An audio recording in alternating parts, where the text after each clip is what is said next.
Partai Buruh tolak pilkada lewat DPRD. Sarif Nari angkat bicara. Kita kembali jumpa di Sapa Papua, program spesial dari Jurnal Telegraf Jaringan Pikiran Rakyat Media Network. Hari ini kami akan membahas soal hasil Kongres Partai Buruh yang baru saja usai di Jakarta. Dan saya sudah bersama dengan salah satu kader terbaik Partai Buruh di Kota Sorong, Provinsi Papua Barat Daya. Beliau adalah Bapak Sarif Nari, SH, MH, anggota DPR Kota Sorong. Selamat datang di Sapa Papua, Pak Sarif. Ya, selamat datang. Ya, terima kasih Pak sudah mau hadir di podcast kami di Sapa Papua ini. Nah, hari ini kami ingin berbincang sedikit terkait persoalan hasil Kongres Partai Buruh yang baru selesai beberapa hari yang lalu di Jakarta. Nah, Pak, kira-kira apa yang dibawa dari Kongres di Jakarta ini untuk warga Kota Sorong terkait keputusan dan hasil-hasil Kongres di sana? Iya, jadi yang pertama saya mengucapkan selamat dulu atas terpilihnya kembali kami punya Presiden Partai Buruh, Ya. yaitu Bung Isnur Said Iqbal sebagai Presiden Esko Pusat Partai Buruh, kemudian Bung Ferry Nuzarli SESH sebagai Sekjen Esko Pusat Partai Buruh. Itu yang menghasilkan daripada hasil Kongres yang paling intinya itu. Ya. Nah, karena dengan terpilihnya kembali Bung mereka berdua, ya kita berharap bahwa Partai Buruh ke depan akan membawa perubahan yang lebih baik lagi. Lebih baik lagi. Nah, di Kongres kemarin selain memilih pengurus baru, pimpinan pusat atau exco ya, eksekutif komite ya, istilahnya dalam Partai Buruh. Apa poin-poin penting yang Pak Sarif dapatkan dari Kongres kemarin, terutama untuk menjembatani kepentingan pusat dan daerah, khususnya di Kota Sorong? Kalau kita simak hasil Kongres itu banyak yang hasil keputusan Kongres. Cuman hari ini yang paling terpenting adalah bagaimana perintah daripada Presiden terpilih memenangkan pemilu 2029. Itu jargon Partai Buruh ada dua di situ. Raih kemenangan pemilu 2029, kemudian partai kami adalah masa depan. Nah, di situ yang paling sangat tertarik bagi saya adalah sikap Partai Buruh itu sendiri menolak pilkada lewat DPRD. Ya. Ini yang sangat menarik buat saya sendiri. Karena apa? Menurut saya sangat setuju kalau sikap Partai Buruh menolak pilkada lewat DPRD. Bukannya menguntungkan, Bapak sebagai anggota DPRD tentu kan menguntungkan kalau pilkada lewat DPR. Kenapa harus menolak? Ini memang merupakan sebuah pertanyaan yang menggelitik sebetulnya. Cuman kalau kita kembali kepada aspirasi demokrasi, kita berbicara demokrasi bahwa pilkada lewat DPRD itu merampas demokrasi, hak-hak daripada rakyat itu sendiri yang diamanatkan melalui Undang-Undang Nomor 32 Tahun 2004 melalui reformasi. Ya. Nah, ketika ini dikembalikan lagi ke DPRD, saya menganggap bahwa pemerintah gagal dalam mengawal aspirasi demokrasi lewat reformasi, lewat Undang-Undang 32 2004 itu. Kemunduran demokrasi lah. Kalau ini dikembalikan pemilihannya ke DPRD. Ya. Walaupun secara politik Pak Sarif harusnya diuntungkan sebagai anggota DPRD punya satu suara itu luar biasa. Sebetulnya begini, kalau kita tidak berbicara untung dan ruginya di sini, Iya. tetapi amanat yang sudah diberikan kepada kami juga anggota DPRD ini akan sama fungsi sebetulnya. Kan kalau kita melihat bahwa apa yang disampaikan oleh pemerintah pusat, yaitu terkait menyangkut masalah kerugian negara. Iya, terlalu mahal pilkada langsung katanya. Iya. Kemudian, nah ini sebetulnya bukan sistem pemilihan yang dikembalikan kepada DPRD, sehingga demokrasi terkesan. Apanya yang harus diatur sebenarnya? Itu kalau seperti itu, yang harus dibenahi adalah sistemnya. Nah, sistem yang harus dibenahi. Bagaimana pemerintah membenahi sistem ini pilkada langsung itu supaya tidak menjadi kerugian besar yang dialami oleh keuangan negara. Iya. Nah, contohnya mulai daripada perebutan rekomendasi. Bagaimana partai itu merekomendasikan seorang calon itu tanpa harus ada mahar politik di sana. Kan yang terjadi selama ini rahasia umum. Sudah rahasia umum lah. Setiap calon kepala daerah harus mengeluarkan mahar untuk mengambil sebuah rekomendasi sebagai calon kepala daerah. Iya. Nah ini ketika dia mengeluarkan mahar ini, sudah dia menciptakan peluang untuk bagi dirinya setiap kepala daerah yang terpilih akan melakukan korupsi. Walaupun kita tidak tahu seperti apa model korupsinya, kan, mohon maaf. Tapi ketika mahar dikeluarkan ini akan menjadi sebuah harga besar. Nah ini yang harus sistem ini yang harus dirubah. Bagaimana setiap partai merekomendasikan calon-calon kepala daerah itu tanpa mahar. Tanpa mahar. Nah, itu pintu masuk korupsi menurut Bapak? Kalau menurut saya itu adalah pintu masuk korupsi yang paling utama itu. Nah, karena siapa hari ini ketika dia mengeluarkan anggaran dengan sebesar itu, puluhan miliar, bahkan ratusan miliar, dia tidak akan kembali. Saat menang, saat jadi kepala daerah, saya yakin 99% dia akan mengembalikan dulu yang ada itu, yang dia keluarkan. Nah, kalau mekanisme pemilihannya tetap langsung, tapi ada beberapa faktor yang harus diperbaiki. Selain tadi, apalagi yang menurut Pak Sarif yang harus diperbaiki? Terkait undang-undang menyangkut masalah money politik. Itu ya sudah bukan lagi rahasia umum kalau kita bicara serangan fajar. Bagaimana Bawaslu sebagai lembaga yang menegakkan hukum daripada pilkada ini betul-betul dia bekerja untuk menerapkan aturan itu dia terapkan betul. Nah, ketika didapatkan dari salah satu calon dia melakukan money politik, bagaimana proses hukumnya itu dia berjalan yang baik. Harus ditegakkan betul. Agar ada efek jerah. Ya, itu. Tapi selama ini kan tidak. Selama ini belum terjadi. Nah, paling yang terjadi saat ini kalaupun gugat di MK terkait menyangkut masalah penggelembungan suara, menurut kalau tidak ada indikasi seperti itu. Tetapi ketika berbicara money politik, belum bisa dibuktikan bahwa kinerja Bawaslu untuk membuktikan seorang kandidat melakukan money politik belum sampai ke sana. Artinya orang yang melempar isu terkait pilkada kebalikan DPRD, salah satu pemicunya adalah kencangnya money politik di pilkada langsung. Terus mahalnya biaya pilkada. Anggaran negara itu triliunan, bahkan ratusan triliun harus dikeluarkan untuk membiayai seluruh kabupaten kota dan provinsi melaksanakan pilkada serentak ini. Nah, kalau lewat DPRD, apakah money politik tidak terjadi? Kira-kira menurut Bapak? Kalau menurut berdasarkan pengalaman dari senior-senior yang lalu-lalu. Iya, yang kan sudah pernah ini terjadi. Sudah pernah terjadi. Pilkada lewat pilkada DPR. langsung. Iya. Itu pilkada lewat DPR.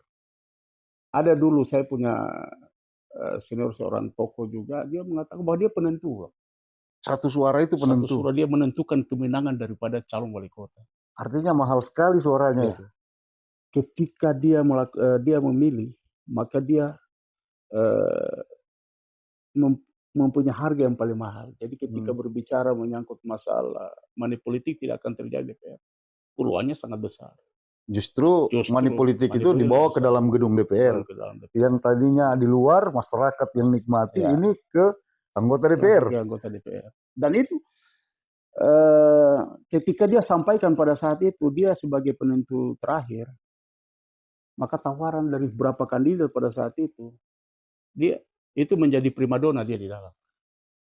Jadi Kongres Partai Buruh kemarin, salah satu poin penting hasilnya adalah menolak pilkada lewat DPRD. Nah, tentu ada alasan kuat kenapa Partai Buruh menolak ini. Selain tadi yang Bapak jelaskan, prinsip apa yang membuat kenapa harus demokrasi, harus pemilihan anggota kepala daerah ini harus tetap masyarakat yang pilih?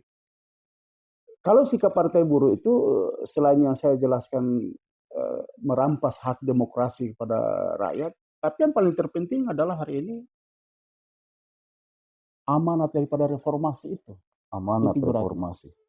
Baik. Berarti hari ini kalau umpamanya pilkada dikembalikan kepada pemilihan langsung lewat DPR, berarti kan gagal pemerintah pusat hari ini mengawal amanat daripada reformasi. Bagaimana era keterbukaan ini, bagaimana masyarakat memilih pemimpinnya betul-betul sesuai dengan nuraninya.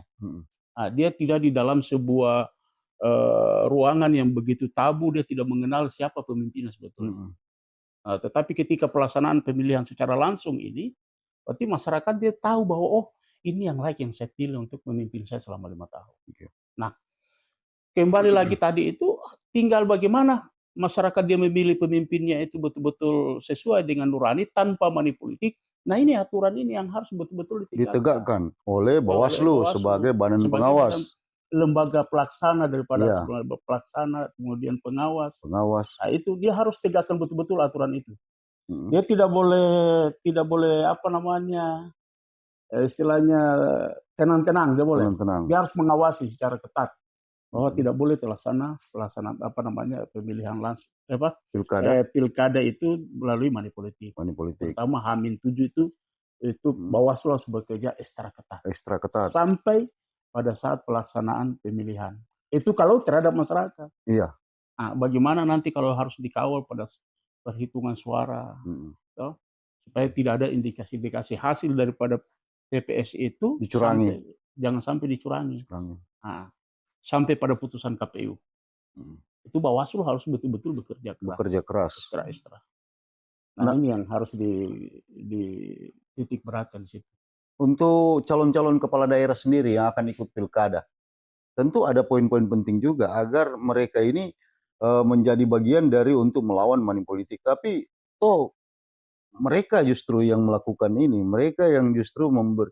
Kalau calon-calon ini tidak menawarkan uang kepada masyarakat, masyarakat juga kan tentu akan memilih sesuai apa yang mereka suka.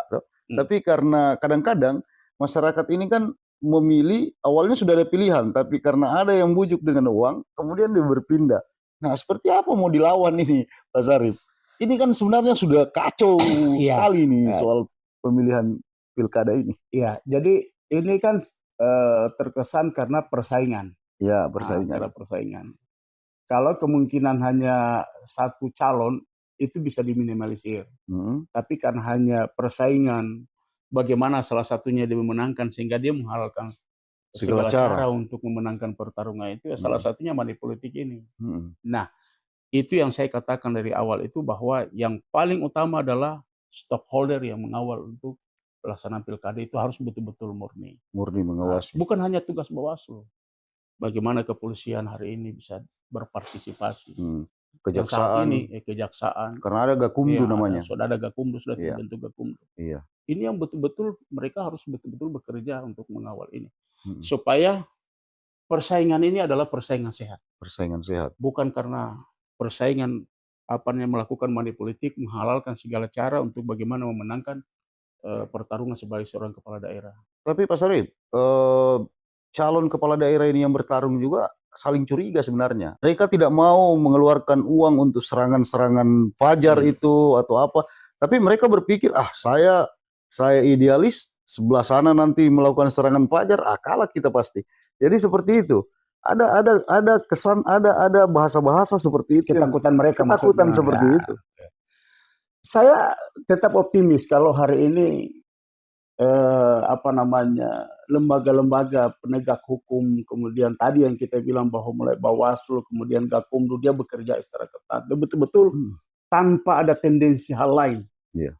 Bagaimana Gakumdu, kemudian Bawaslu hari ini melaksanakan pemilihan itu terselenggara dengan murni. Iya. Mereka betul-betul Sesuai aturan sesuai lah. di aturan. Kembalikan ke sana. Nah, supaya tidak ada keraguan mereka dari masing-masing calon itu. Oh, kalau saya tidak main uang money politik, kalau sebelah lakukan money politik. Berarti kan ketika ada kandidat lain melakukan money politik, berarti kan Gakumdu, kemudian tidak bekerja. Gagal. Ya, tidak gagal bekerja. Mengawal pelaksanaan pilkada itu. Pengawasannya lemah. Nah ini, ya ini yang harus bagaimana aturan dibuat supaya kinerja daripada Bawaslu dan Gakumdu betul-betul dia ekstra bekerja. Apakah menurut Pak Sarip aturan-aturan pengawasan pemilu ini masih lemah atau memang aturannya sudah bagus tapi pelaksananya di lapangan yang lemah? Kalau dalam pengamatan saya sebetulnya pelaksananya. Kalau aturannya itu sebetulnya tidak perlu harus terlalu apa yang sudah ada ini tinggal bagaimana dievaluasi kembali untuk bagaimana meningkatkan kinerja daripada stockholder ini. Tapi yang paling terpenting adalah bagaimana memberikan sebuah penekanan terhadap mereka bahwa kalian sebagai lembaga yang melaksanakan pemilihan ini agar pemilihan ini dia betul-betul terlaksana dengan baik tanpa ada money politik, kalian harus lakukan ini. Dan Pak Sarip sudah membuktikan itu di pemilihan anggota dewan, kah? Bagaimana Bapak kami dengar justru tidak pernah melakukan hal-hal seperti itu, money politik, tidak pernah ada serangan fajar. Jadi Bapak hanya mengeluarkan biaya operasional saja toh selama ini. Artinya dipilih. Artinya kan ini kan hal yang dua panggung yang sama tapi beda aja kamarnya. Pilkada dengan pileg ini. Semua juga masyarakat. Jadi sekarang masyarakat itu banyak menunggu, oh pesta demokrasi ini pilkada, pileg, pilpres, ini kita mau dapat uang nih, dapat uang nih. Nah, tapi terbukti Pak Sarip sendiri tidak melakukan itu dan berhasil masuk ke gedung DPR Kota Sorong. Iya, artinya bisa lah. Iya. Justru sebetulnya begini, kalau itu calon yang ditampilkan itu merupakan calon yang baru muncul kemudian belum terpublish dengan baik, belum dikenal masyarakat, apa yang harus dia lakukan, itu mungkin masih menimbulkan tanda tanya buat pemilih. Kalau dia jadi, dia seperti apa? Tetapi itu tadi makanya yang terpenting bagaimana hari ini calon itu dia sudah tertanam di hati masyarakat, punya rekam jejak, dia sudah terdoktrin.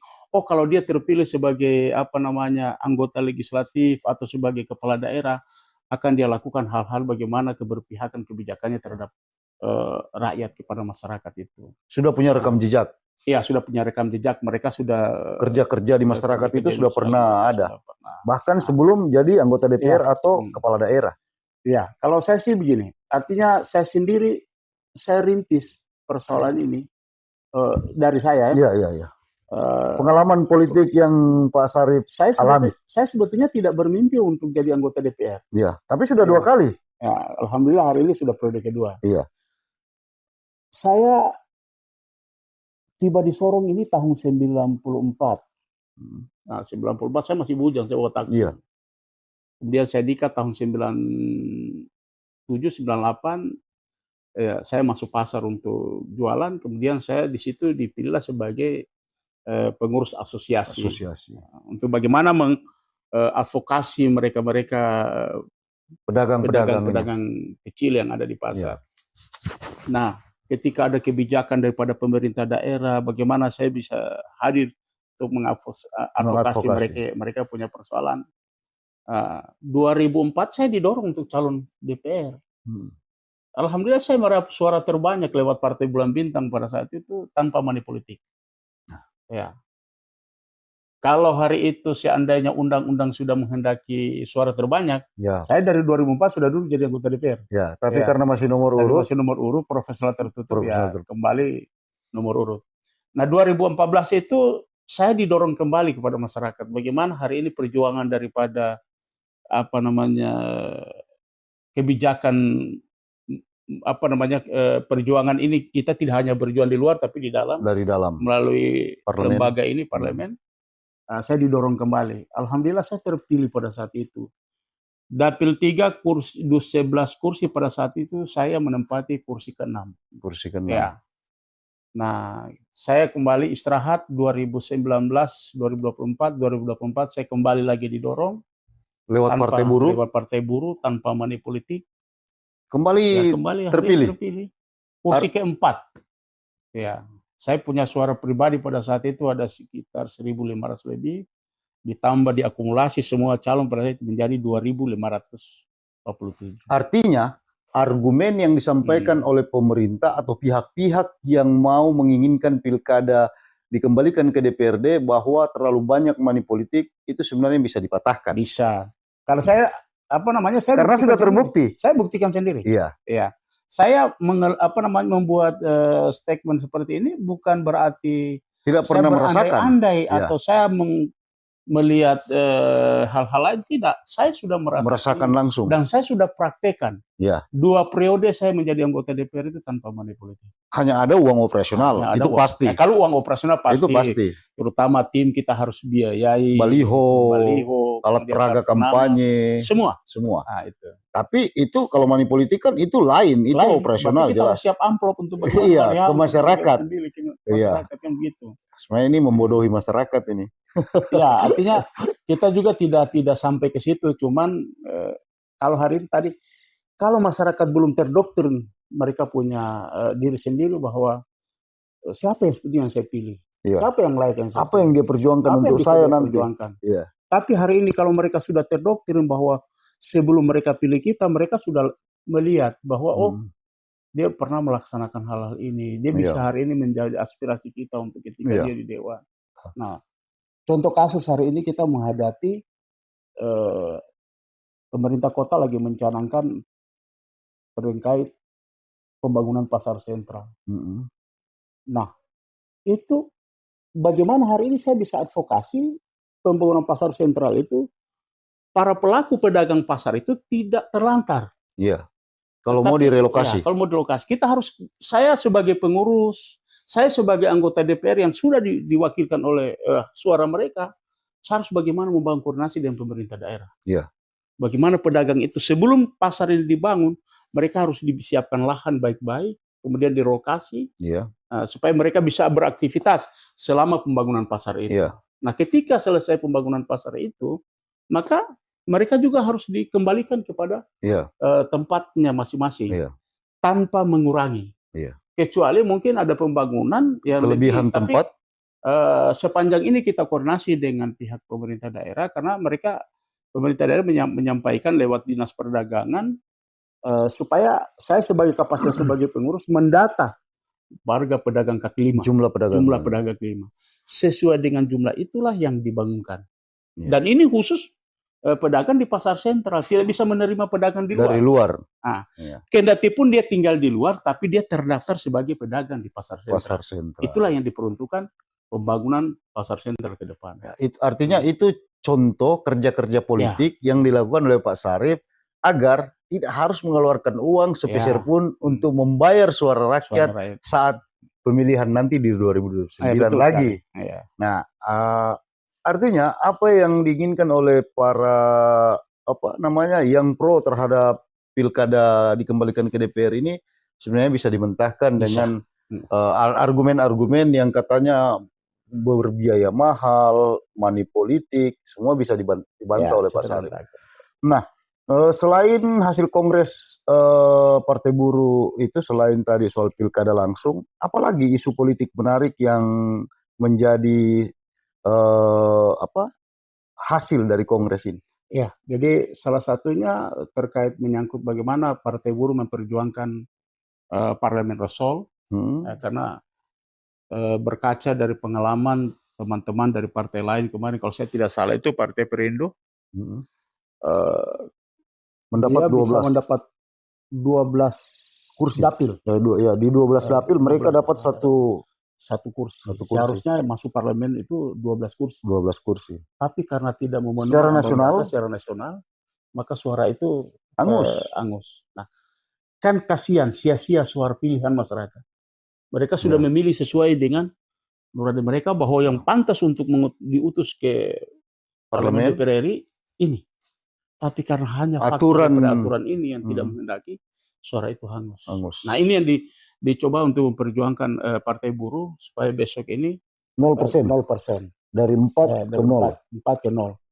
Kendati pun kalau tidak, berarti itu akan dikembalikan ke dapil masing-masing. Dapil masing-masing. Bagaimana dapil masing-masing itu menghadirkan itu 0%. 0%. Nah, supaya bisa masuk. Selain itu, perjuangan Partai Buruh juga salah satunya itu Presidential Threshold. Ya. Besok, partai apa saja bisa mengusung untuk calon presiden. Tidak harus koalisi. Tidak harus koalisi. Agar cukup presidensial threshold-nya. Ya. Kalau kemarin ini kan perjuangan, contoh ini ya. Termasuk pilkada. Ya. Pilkada juga itu besok akan diperjuangkan salah satunya itu. Kalau kemarin kan 10% dari jumlah suara. Nah, ya. Kalau sebelum perjuangan Partai Buruh ini, sebetulnya para kepala daerah yang calon atau yang lolos atau tidak, harus berterima kasih kepada Partai Buruh. Ya. Karena perjuangan Partai Buruh kemarin, dari 20% hasil jumlah kursi yang ada untuk syarat calon, perjuangan Partai Buruh menghasilkan 10% jumlah suara. Bukan jumlah kursi. Bukan jumlah kursi. Kan kalau jumlah kursi 30% ya? 20%. 20%. Ya. Tapi ini perjuangan Partai Buruh menghasilkan 10% dari jumlah suara. Nah, sehingga partai kecil yang mungkin suara hanya 1 atau 2 bisa menjadi partai pengusung dengan berkoalisi dengan partai lain. Nah, ini yang diperjuangkan Partai Buruh. Bahkan ke depan perjuangan Partai Buruh itu menghasilkan 0%. Siapapun boleh ikut pilkada. Ikut pilkada. Nah, ini perjuangan Partai Buruh. Artinya biar tidak lewat partai politik. Kan sekarang sudah bisa toh independen toh. Iya, tapi, kalau independen dia akan kembali, tapi kalau hari ini 0% dari partai politik bisa untuk mengusung calon kepala daerah. Partai Buruh misalnya tidak punya kursi atau cuma punya 1 kursi, bisa ngusung. Ya, nah itu. Calon wali kota. Kalau sudah 0% kan berarti Partai Buruh bisa mengusung calon wali kota. Dan kalaupun ini Presiden Rasul ini bisa lolos, ya kenapa tidak Partai Buruh mencalonkan kadernya untuk besok jadi calon presiden. Said Iqbal maksudnya? Iya. Bisa jadi kami akan mengusung Said Iqbal. Persoalan dipilih atau tidak itu persoalan nanti. Ya. Kalau kembali kepada masyarakat. Ya. Kan pertarungan betul bahwa tujuan itu bagaimana memenangkan. Tapi hari ini bagaimana? Kita bisa mengusung dulu. Bisa mengusung dulu. Ya. Urusan menang kalah nanti. Urusan menang kalah itu persoalan nanti. Ya. Cuman persoalannya kita tidak bisa mengusung nih karena aturan. Kita mau mengusung siapa hari ini kalau aturan hari ini ditegakkan seperti itu. Baik. Jadi kita sudah sampai di ujung, Pak Sarip. Kira-kira apa yang ingin disampaikan kepada warga masyarakat khususnya yang ada di Kota Sorong terkait hasil Kongres Partai Buruh yang lebih spesifik soal soal pilkada lewat DPR. Silakan. Ya. Jadi melalui kesempatan ini saya sampaikan kepada warga Kota Sorong, mari kita mendukung daripada perjuangan Partai Buruh ini terkait menyangkut pilkada dikembalikan kepada DPR. Ya. Tetapi kita memperjuangkan bagaimana hari ini pilkada itu tetap lewat masyarakat, karena itu adalah hak murni daripada demokrasi masyarakat sendiri untuk menentukan pemimpinnya ke depan selama 5 tahun seperti apa. Kalau kita salah memilih, bagaimana membawa 5 tahun itu ke kepemimpinan di dalam sebuah daerah itu sendiri. Sehingga saya sangat berharap saya tidak memprovokasi masyarakat untuk melawan aturan ini, tetapi mari kita pertahankan apa yang menjadi hak-hak demokrasi yang sudah diamanatkan reformasi, yang kita sudah laksanakan selama, kalau saya tidak salah sudah 10 tahun lebih ya. Dari tahun 2005 sampai sekarang kita laksanakan itu pemilihan langsung untuk menentukan pemimpin ke depan. Baik. Jadi salam buat masyarakat Kota Sorong. Mari kita bekerja sama untuk mendukung perjuangan Partai Buruh melalui pemilihan secara langsung. Makasih. Baik, makasih Iya. Pak Sarip. Demikian jumpa kita hari ini dalam sesi podcast Sapa Papua, di mana Partai Buruh jelas menolak pilkada lewat DPR. Dan terima kasih juga Pak Sarip Nari, anggota DPR Kota Sorong dari Partai Buruh yang sudah mau tampil sebagai narasumber pada hari ini. Dan semoga kita bisa jumpa lagi di podcast selanjutnya. Baik, saya Arham Licin dari Sorong, Papua Barat Daya. Sampai jumpa.